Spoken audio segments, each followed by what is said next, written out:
Capítulo 9. En el carromato de Ben. Avency fue el primer arcanista que conocí, una figura extraña y emocionante para un niño tan pequeño como yo. Dominaba todas las ciencias: botánica, astronomía, psicología, anatomía, alquimia, geología, química. Era corpulento, con unos ojos chispeantes que no paraban de moverse en todas direcciones.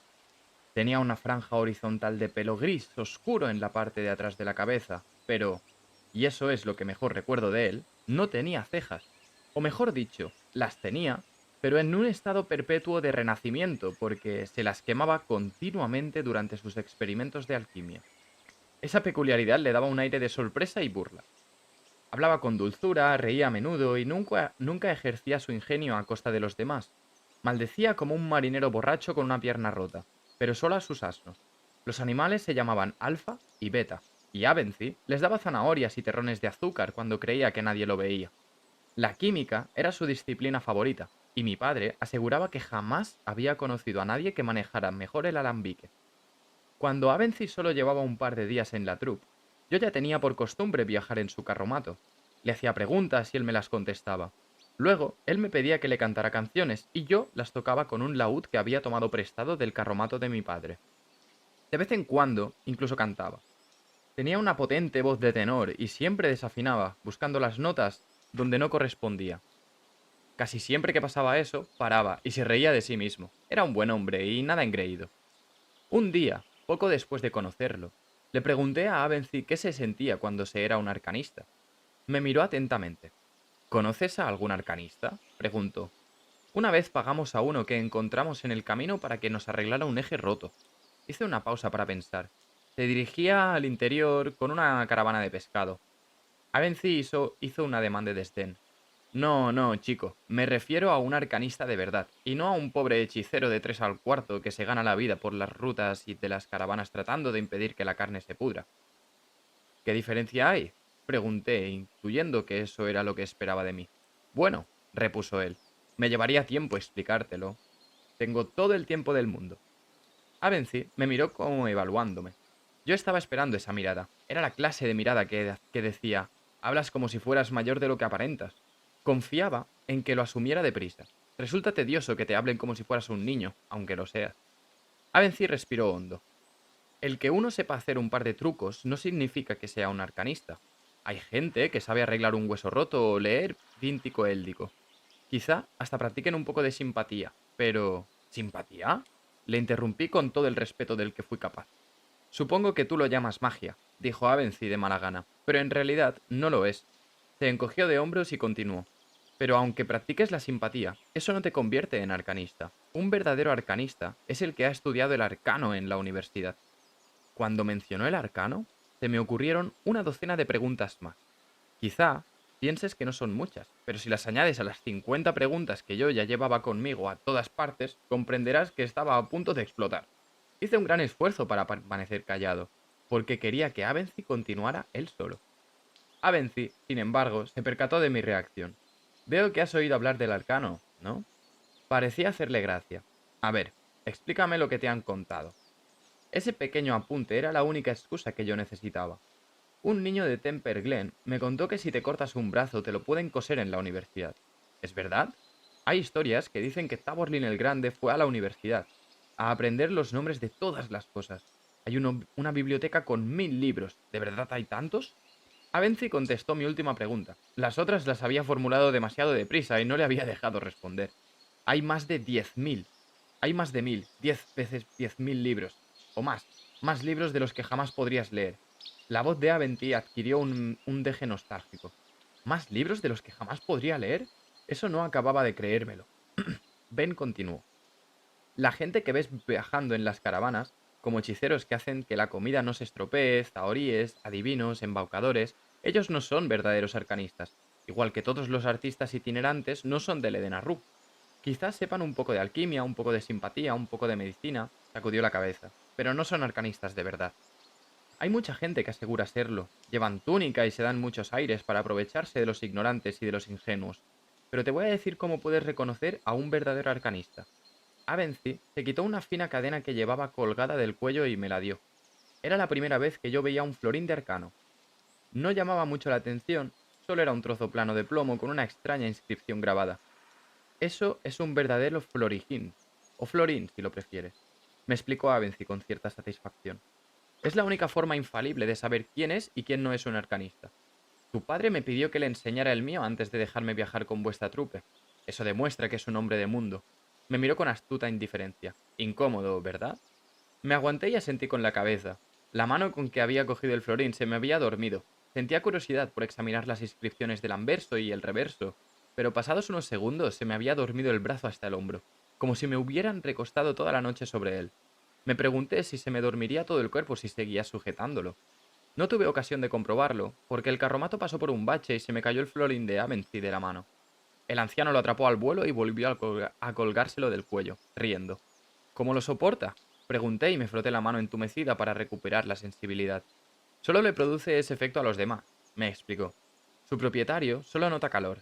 Así es como se diferencia un arcanista de alguien que tiene un don para encontrar agua o para predecir el tiempo. Trip tiene algo parecido, dije. En todas las tiradas saca sietes. Eso es un poco diferente, dijo Avency riendo. No es tan inexplicable como un don. Se recostó un poco más en el asiento, y probablemente sea también más seguro. Hace 200 años, uno podía darse por muerto si la gente sospechaba que tenía un don. Los celinos lo consideraban señales diabólicas y quemaban a la gente que los tenía. Se puso serio. Nosotros hemos tenido que sacar a Trip de la cárcel un par de veces, dije tratando de aligerar el tono de la conversación. Pero nadie ha intentado nunca quemarlo. Avency esbozó una sonrisa cansada. Sospecho que Trip tiene un par de dados muy especiales, o una habilidad muy especial que seguramente exhibe también cuando juega cartas. Te agradezco mucho tu oportuno comentario, pero un don es algo simplemente completamente distinto. No soporto que me traten con condescendencia. Trip no haría trampas ni para salvar el cuello, dije con más aspereza de la que pretendía. Y todos los miembros de la troupe saben distinguir unos dados buenos de unos dados amañados. Trip saca 7, no importa qué dados use. Siempre saca 7. Si hace una apuesta con alguien, saca 7. Si tropieza con una mesa sobre la que hay unos dados, marcan un 7. Aventy asintió. Te pido disculpas. Eso sí parece un don. Me gustaría verlo. Asentí. Coja sus propios dados. Hace años que no le dejamos jugar. Entonces se me ocurrió una cosa. Quizá ya no funcione. Avency se encogió de hombros. Los dones no desaparecen así como así. Cuando vivía en Staup, conocí a un joven que tenía un don. Era excepcional con las plantas. La sonrisa de Avency se esfumó mientras el anciano contemplaba algo que yo no podía ver. Sus tomates estaban rojos cuando los tomateras de todos los demás todavía estaban creciendo. Sus calabazas eran más grandes y más dulces. Sus uvas, nada más prensarlas y embotellarlas, enseguida se convertían en vino. Se quedó callado con la mirada perdida. ¿Lo quemaron? Pregunté con la morbosa curiosidad propia de los jóvenes. ¿Qué? No, claro que no. No soy tan viejo. Me miró con el ceño fruncido, fingiendo severidad. Hubo una sequía y el tipo tuvo que huir de la ciudad. A su pobre madre se le rompió el corazón. Hubo un momento de silencio. Oí a Teren y a Shandy, que viajaban 2 carromatos más adelante, ensañar unos versos de El porquero y el ruiseñor. Avency también los escuchaba distraídamente. Después de que Teren se perdiera a medio monólogo del jardín de Fane, me volví y miré al anciano. ¿En la universidad enseñan teatro? Pregunté. Avency negó con la cabeza y me miró como si le hiciera gracia mi pregunta. Enseñan muchas cosas, pero eso no. Miré a Avency y vi que él me estaba observando a mí con sus danzarines ojos. ¿Usted podría enseñarme alguna de esas cosas? Pregunté. Me sonrió. Fue así de fácil. A continuación, Avency me hizo un breve repaso de cada una de las ciencias. Aunque su disciplina preferida era la química, él era partidario de una educación equilibrada. Aprendí a utilizar el sextante, la brújula, la regla de cálculo, el ábaco y lo más importante, aprendí a pasar sin ellos. Al cabo de un ciclo sabía identificar todas las sustancias químicas que había en el carromato de Avency. Pasados 2 meses, sabía destilar licor hasta que era demasiado fuerte para beberlo, vendar una herida, arreglar un hueso roto y diagnosticar cientos de enfermedades a partir de sus síntomas. Conocía el proceso para fabricar 4 tipos diferentes de afrodisíacos, 3 brebajes anticonceptivos, 9 contra la impotencia y 2 filtros que Avency llamaba simplemente ayuda para doncellas, y acerca de cuyos propósitos era muy impreciso, aunque yo tenía mis sospechas. Aprendí las fórmulas para preparar una docena de venenos y ácidos y un centenar de medicinas y panaceas, algunas de las cuales hasta funcionaban. Doblé mis conocimientos sobre hierbas, si no los prácticos, al menos los teóricos. Avency empezó a llamarme Rojo y yo le llamaba a él Ben, primero para desquitarme y luego cariñosamente. Solo ahora, después de tanto tiempo, me doy cuenta del esmero con que Ben me preparó para lo que me encontraría cuando fuera a la universidad. Lo hizo con mucha sutileza, una o dos veces al día, intercalaba en las lecciones un pequeño ejercicio mental que yo tenía que resolver antes de proseguir con lo que estuviéramos haciendo. Me hacía jugar a Tirani sin tablero, siguiendo los movimientos de las piedras mentalmente. Otras veces se interrumpía en medio de una conversación y me hacía repetir todo cuanto habíamos dicho en los últimos minutos, palabra por palabra. Eso estaba mucho más allá de los sencillos ejercicios de memorización que yo había practicado para actuar en el escenario. Mi cerebro estaba aprendiendo a trabajar de una manera diferente y se estaba fortaleciendo. Mentalmente, me sentía como se siente el cuerpo después de un día cortando leña o nadando o en la cama con una mujer. Te sientes agotado, lánguido y casi divino. Esa sensación era parecida. Solo era mi intelecto lo que estaba cansado y expandido, lánguido y de forma latente, poderoso. Notaba como mi mente empezaba a despertar. A medida que progresaba, iba ganando impulso como cuando el agua empieza a desmoronar un dique de arena. No sé si entiendes el concepto de progresión geométrica, pero esa era la mejor manera de describirlo. Mientras tanto, Ben seguía enseñándome ejercicios mentales que yo sospechaba que inventaba por pura maldad. Capítulo 10. Alar y piedra. Ben cogió del suelo un pedrusco algo más grande que su puño. ¿Qué pasaría si suelto esta piedra? Pensé un poco, las preguntas aparentemente sencillas que surgían durante las lecciones casi nunca eran sencillas. Al final, di la respuesta obvia. Probablemente caerá. Ben arqueó una ceja. Llevaba varios meses entretenido con mi educación, y no había tenido muchas ocasiones de quemársela. Probablemente. Hablas como un sofista, hijo. ¿Acaso no cae siempre una piedra cuando la sueltas? Le saqué la lengua. No intentes liarme. Esto es una falacia. Tú mismo me lo has enseñado. Ben sonrió. De acuerdo. ¿Te parece bien decir que crees que caerá? Sí, me parece bien. Quiero que creas que cuando la suelte, caerá hacia arriba. Su sonrisa se ensanchó. Lo intenté. Era como hacer gimnasia mental. Al cabo de un rato, hice un gesto de asentimiento. Vale. ¿Estás convencido? No mucho, admití. Quiero que creas que esta piedra flotará. Tienes que creerlo. Con una fe capaz de sacudir árboles y de mover montañas. Hizo una pausa y cambió de táctica. ¿Crees en Dios? ¿En Telu? Más o menos. Eso no basta. ¿Crees en tus padres? Esbocé una sonrisa. A veces, ahora no los veo. Ben dio un resoplido y cogió la vara que utilizaba para espolear a Alfa y a Beta cuando se ponían vagos. ¿Crees en esto, Elir? Solo me llamaba Elir cuando consideraba que mi actitud era excesivamente obstinada. Levantó la vara para que yo la inspeccionara. Había un destello de malicia en sus ojos. Decidí no tentar a la suerte. Sí. Bien. Golpeó el costado del carromato con la vara, produciendo un fuerte crack. Al oír el ruido, Alfa torció una oreja. No estaba segura de si iba dirigido a ella o no. Esa es la clase de fe que necesito. Cuando suelte esta piedra, saldrá flotando, libre como un pájaro. Blandió un poco la vara. Y no me vengas con filosofías de pacotilla o haré que te lamentes de haberte aficionado a estos jueguecillos. Asentí con la cabeza, puse la mente en blanco mediante uno de los trucos que ya había aprendido y me concentré en creer. Empecé a sudar. Pasados unos 10 minutos, volví a hacer un gesto de asentimiento. Ben soltó la piedra, cayó al suelo. Empezó a dolerme la cabeza. Ben recogió la piedra. ¿Crees que ha flotado? No. Me froté las sienes enfurruñado. Bien, no ha flotado. Nunca te engañes y percibas cosas que no existen. Ya sé que es una tentación, pero la simpatía no es un arte para los débiles de voluntad. Volvió a coger la piedra. ¿Crees que flotará? No ha flotado. No importa. Inténtalo otra vez. Agitó la piedra. El alar es la piedra angular de la simpatía. Si pretendes imponerle tu voluntad al mundo, debes controlar tu capacidad de creer. Lo intenté y lo intenté. Era lo más difícil que había hecho jamás. Me llevó casi toda la noche. Al final, Ben consiguió soltar la piedra y que yo mantuviese mi firme creencia de que no caería, pese a que todo indicara lo contrario. Oí el golpe de la piedra contra el suelo y miré a Ben. Ya lo entiendo, dije con calma y con una buena dosis de pedantería. Ben me miró con el rabillo del ojo, como si no me creyera del todo, pero no quisiese admitirlo. Con aire ausente, golpeó la piedra con una uña, luego se encogió de hombros y la levantó en alto. Quiero que creas que cuando la suelte, esta piedra caerá y no caerá. Se sonrió. Esa noche me acosté tarde, me sangraba la nariz y sonreía de satisfacción. Mantuve ambas creencias en mi mente y dejé que su disonancia me calmara hasta quedarme dormido. Pensar en dos cosas distintas a la vez, además de resultar asombrosamente eficaz, era muy parecido a cantar uno mismo las dos voces de una canción. Se convirtió en uno de mis juegos favoritos. Después de 2 días practicando, podía cantar un trío. Poco después, había conseguido el equivalente mental a hacer desaparecer cartas y hacer malabarismos con puñales. Hubo muchas lecciones más, pero nunca resultó tan fundamental como la del alar. Ben también me enseñó el corazón de piedra, un ejercicio mental que te permitía apartar tus emociones y tus prejuicios y pensar con lucidez en lo que quisieras. Ben aseguraba que un hombre que dominara de verdad el corazón de piedra podía ir al funeral de su hermana sin derramar ni una sola lágrima. También me enseñó un juego llamado Buscar la piedra.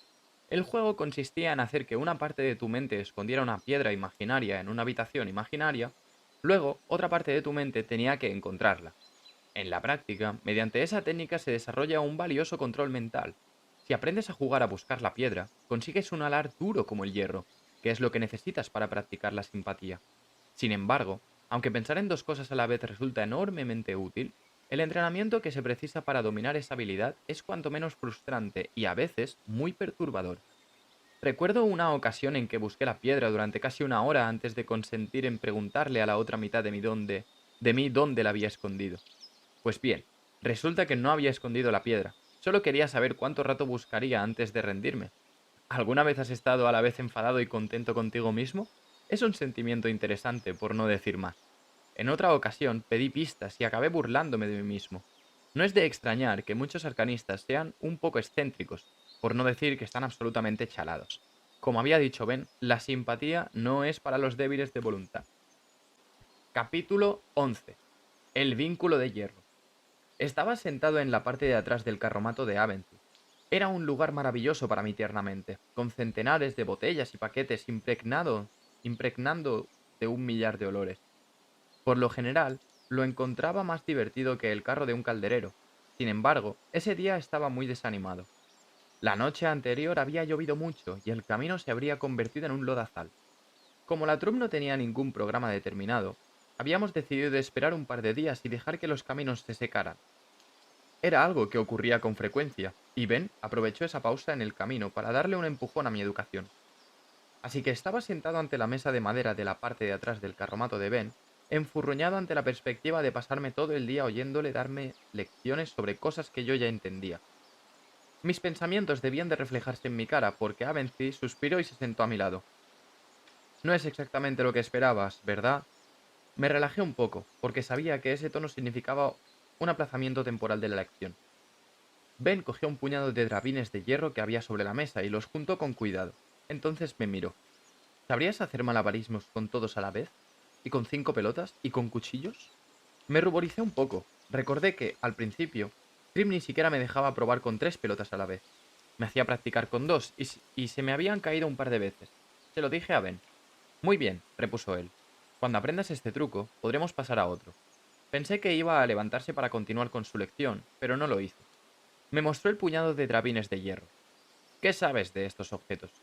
Los hizo sonar en la mano.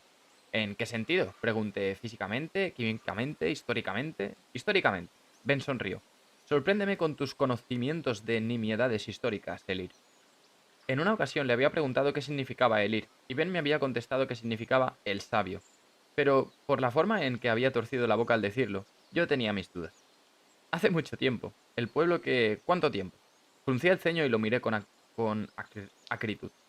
Unos 2000 años. Los pueblos nómadas que deambulaban por las estribaciones de los montes Shalda se reunieron bajo el mando de un jefe. ¿Cómo se llamaba? Heldred. Sus hijos se llamaban Heldim y Heldan. ¿Quieres que te recite todo el linaje o puedo ir al grano? Pregunté mirándole a los ojos. Discúlpeme, señor. Ben se enderezó en el asiento y adoptó una expresión de embelso que nos hizo sonreír a ambos. Proseguid. Heldred acabó controlando las estibaciones que rodeaban los montes Shalda. Eso significaba que controlaba también las montañas. Empezaron a cultivar la tierra, abandonaron su estilo de vida nómada y poco a poco empezaron a... ¿Eso es ir al grano? Preguntó Avency. Tiró los drabines en la mesa delante de mí. Lo ignoré lo mejor que pude. Controlaban la única fuente de metal abundante y fácilmente accesible en muchos kilómetros a la redonda. y pronto se convirtieron también en los trabajadores más diestros de estos metales. Explotaron esa ventaja y obtuvieron gran cantidad de riqueza y poder. Hasta ese momento, el trueque era el sistema más habitual de comercio. Había ciudades más grandes que acuñaban su propia moneda, pero fuera de esas ciudades, el dinero solo valía el peso del metal. Las barras de metal eran mejores para el trueque, pero resultaba incómodo transportarlas. Ben me miró con su mejor cara de alumno aburrido. El efecto solo quedó ligeramente inhibido por el hecho de que, un par de días atrás, había vuelto a quemarse las cejas. No irás a entrar en los méritos de la moneda figurativa, ¿verdad? Inspiré hondo y me propuse no chinchar tanto a Ben durante las lecciones. Los hasta entonces nómadas, que en aquellos tiempos ya recibían el nombre de Kaeldimos, fueron los primeros en establecer una moneda estandarizada. Si cortas una de esas barras pequeñas en 5 partes, obtienes 5 drabines. Empecé a hacer 2 pilas de 5 drabines para ilustrar mi explicación. Parecían pequeños lingotes de metal. 10 drabines equivalen a una iota de cobre. 10 iotas. Muy bien, intervino Ben, cuando yo ya no lo esperaba. De modo que esos 2 drabines, cogía un par y me los acercó para que los examinara, podrían proceder de la misma barra, ¿no? Bueno, seguramente los fundieron por separado. Me callé al ver la severa mirada de Ben. Sí, claro. Entonces todavía hay algo que los conecta, ¿no? Volvió a traspasarme con la mirada. Yo ya estaba de acuerdo, pero sabía que no era el momento adecuado para interrumpir. Sí. Ben dejó los 2 drabines en la mesa. Así pues, cuando mueves uno, el otro también debería moverse, ¿no? En aras del argumento le di la razón y luego alargué la mano para mover uno, pero Ben detuvo mi gesto negando con la cabeza. Antes tienes que recordárselo, dijo. En realidad, antes tienes que convencerlos. Cogió un cuenco y lentamente vertió en él una gota de resina de pino. Mojó uno de los 2 drabines en la resina y lo juntó con el otro. Pronunció unas palabras que no identifiqué y, poco a poco, separó las 2 piezas. La resina se estiró entre los 2 drabines formando unos filamentos. Ben dejó una moneda en la mesa y se quedó la otra en la mano. Entonces murmuró unas palabras más y se relajó. Levantó la mano y la moneda que estaba encima de la mesa imitó su movimiento. Ben agitó la mano y la pieza de hierro marrón empezó a moverse por el aire. Dejó de mirarme y miró la moneda. La ley de la simpatía es uno de los fundamentos de la magia. Establece que cuando más parecidos son dos objetos, mayor es su relación simpática. Cuando mayor es la relación, más fácilmente se influencian uno a otro. Tu definición es circular. Dejó la moneda en la mesa. La máscara de profesor de Ben dio paso a una sonrisa mientras el arcanista intentaba, sin mucho éxito, limpiarse la resina de las manos con un trapo. Caviló un rato y le dijo: No parece muy útil, ¿verdad? Asentí, pero indeciso. Las preguntas con trampa eran muy comunes cuando estábamos estudiando. ¿Preferirías aprender a llamar el viento? Sus ojos danzaron sobre mi rostro, murmuró una palabra y el techo de lona de carromato se agitó alrededor de nosotros. Noté como una sonrisa lobuna se apoderaba de mi cara. Lo siento, Elir. La sonrisa de Ben también es lobuna, casi salvaje. Antes de aprender a escribir, tienes que aprender el alfabeto. Antes de aprender a tocar y a cantar, tienes que aprender los acordes.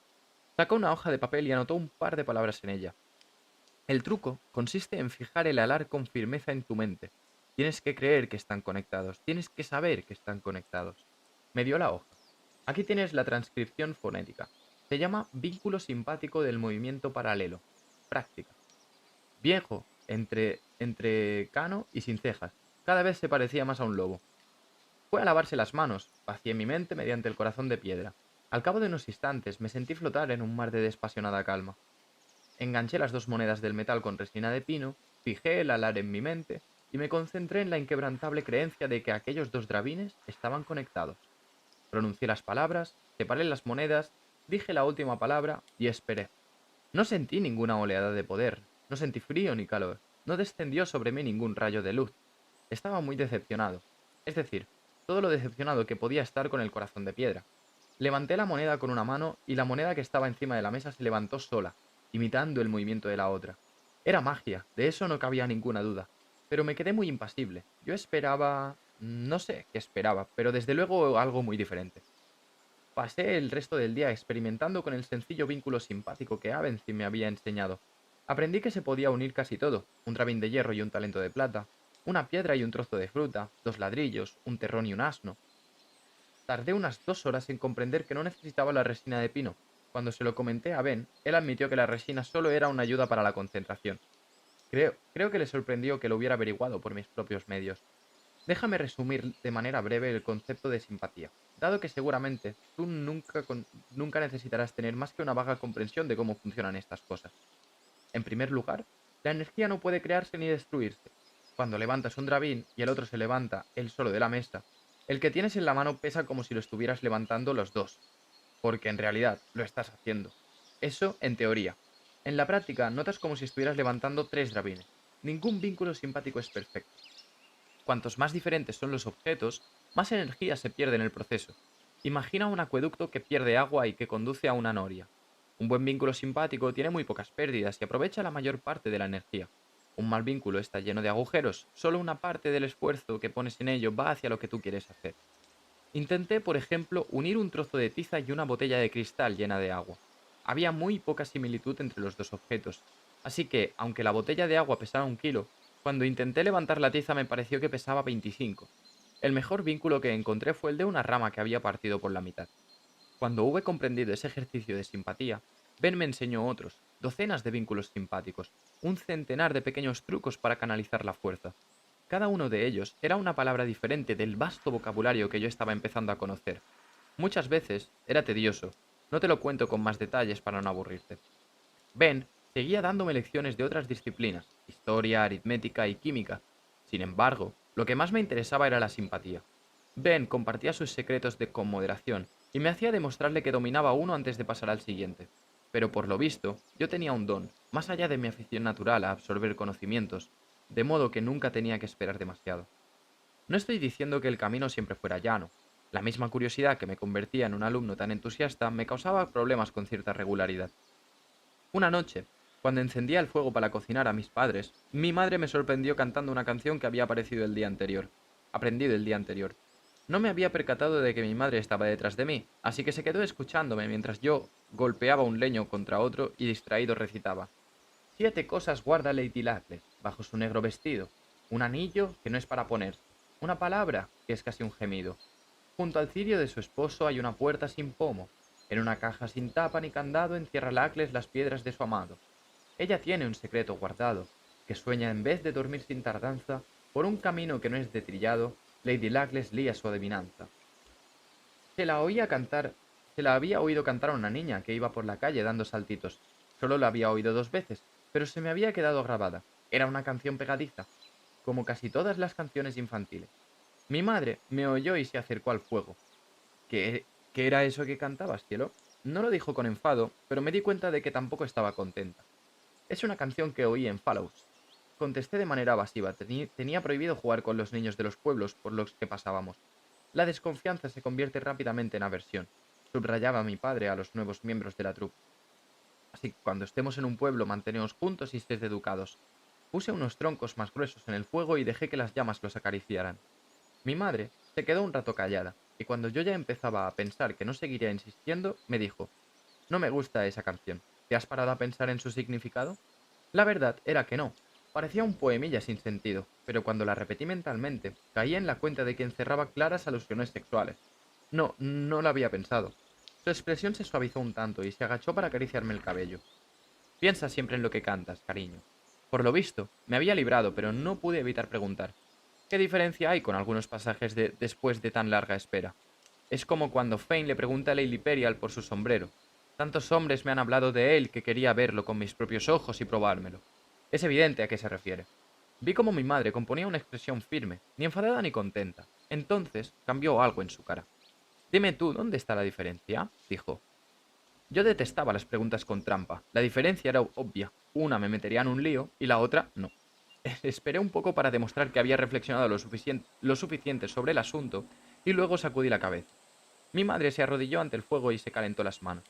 La diferencia es... Ve a buscar el trebelde, ¿quieres?